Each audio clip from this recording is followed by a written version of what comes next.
Good afternoon to all. Today we are discuss about corporate veil theory. बेटा आज हम corporate veil theory के बारे में डिस्कस करेंगे जो कंपनी एक्ट 2030 के अंडर आती है। बेसिकली कॉर्पोरेट वेल होता क्या है, जो एक कंपनी के अंदर मिसयूज़ फ्रॉड्स वगैरह करते हैं, फिर लॉ क्या करता है, एक कॉर्पोरेट वेल लिफ्ट आउट करता है जिसके अकॉर्डिंग जो एक मैनेजर होता है उसको रिस्पॉन्सिबल ठहराता है। वो होता है बेटा कॉर्पोरेट वेल थ्योरी। एक company is a separate and distinct legal entity. क्या कहते हैं, एक लीगल एंटिटी है किसकी, कंपनी की, separate from the identity of its member too. एक company is not a living body. मैंने आपको पहले बोला है एक कंपनी एक आर्टिफिशियल पर्सन है। Has the member work on behalf of the company behind the wheel.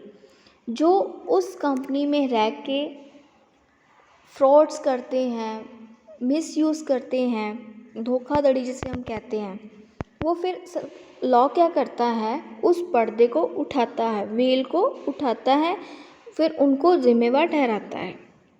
This is simple term is known as corporate veil. समझ आया बच्चों। अब नेक्स्ट क्या है, corporate veil. The corporate veil is a legal concept which separates the actions of the organisation. इसमें क्या होता है, ऑर्गेनाइजेशन के एक्शंस को सेपरेटली देखा जाता है एक लीगल के according to the actions of the shareholder. Moreover its protects the shareholder from being liable for the company actions. In this case, a court can also determine whether the whole shareholder is responsible for a company action or not. क्या कहते हैं, corporate veil में जो misuse धोखाधड़ी होती है जिसे हम कहते हैं शील्ड और वेल। शील्ड जब कोई करता काम गलत करता है, उस पर्दे को उठा के फिर हम क्या करते हैं, उसको उसके रिस्पॉन्सिबल ठहराते हैं, किसके अकॉर्डिंग हो, चाहे वो लॉ के अकॉर्डिंग हो। फिर कोर्ट क्या करता है, उस पर्दे को उठाता है, फिर वो रिस्पॉन्सिबिलिटी सारी देखता है कि जिसको मैंने ये काम दिया था उसके पर्सन्स ने ये काम गलत किया है, फिर उसके अकॉर्डिंग ही लॉ अपनी ऑब्लिगेशंस लेता है।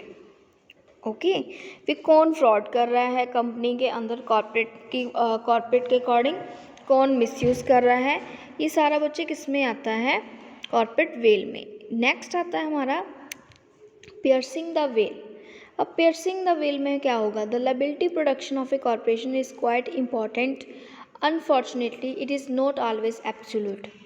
क्या कहते हैं, अनफॉर्चुनेटली एब्सोल्यूट नहीं होता, बिकॉज इसमें कॉर्पोरेशन एक तो स्ट्रिक्ट वे में लिया जाता है, then second one is liability के अकॉर्डिंग प्रोटेक्ट किया जाता है। Piercing the corporate veil take off the distinctions between the owners and the business. The distinctions is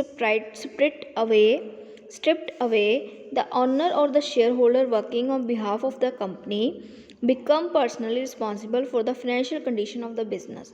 क्या कहते हैं, इसमें जो बिजनेस के ऑनर्स होते हैं उनकी सारी रिस्पॉन्सिबिलिटी होती है कि उन्होंने शेयर होल्डर्स देखने, उन्होंने वर्कर्स का काम देखना, जो उनके ही काम में रह के उनके काम को ही धोखाधड़ी में कन्वर्ट कर रहे हैं, वो एक तरह का पियर्सिंग वेल होता है बेटा।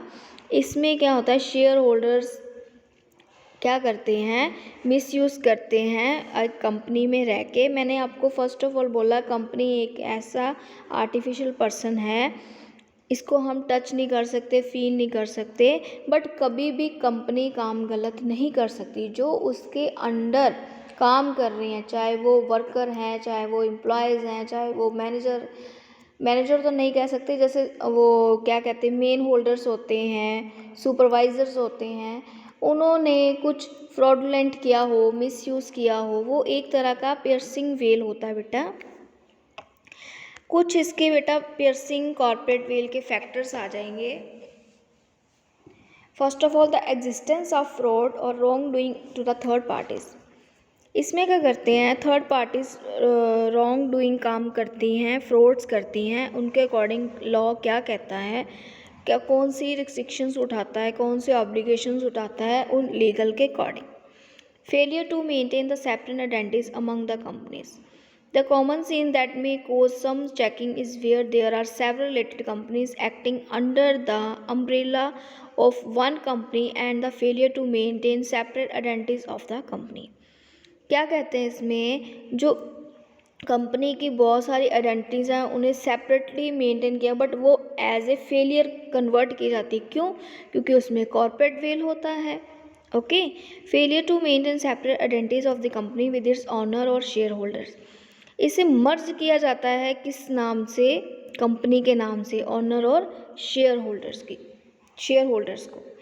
Inadequately capitalize the company. Courts will check the assets of the company to determine if the company quantum of asset available for the creditor is appropriate or not.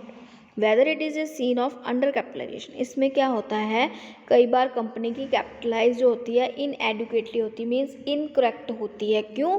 क्योंकि उसमें एसेट कभी available होते हैं, कभी appropriate creditors नहीं होते। वो सारी चीज़ें एक तरह के कंपनी के अंदर जो करते हैं वो कॉर्पोरेट वेल ही माना जाता है, जिसे कहते हैं पर्दे के पीछे फ्रॉड्स करते हैं, मिसयूज़ करते हैं, धोखाधड़ी करते हैं, वो सारा बच्चे not in accordance with the corporate formalities.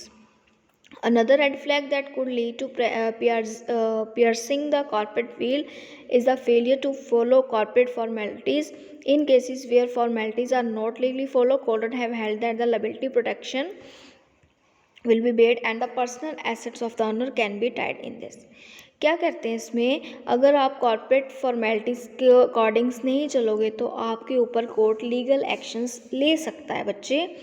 Piercing the corporate veils examples हैं बेटा, जैसे the creditors of ABC group corporate receive final judgement for money damage, here the veil is to be lifted. फिर अपने जगह से उठ के legal act क्या करता है, एक डिसीजन लेता है, पर्दे के जो पीछे हो रहा है एक्चुअल में वो लिफ्टेड हो जाता है एक कॉर्पोरेट वेल।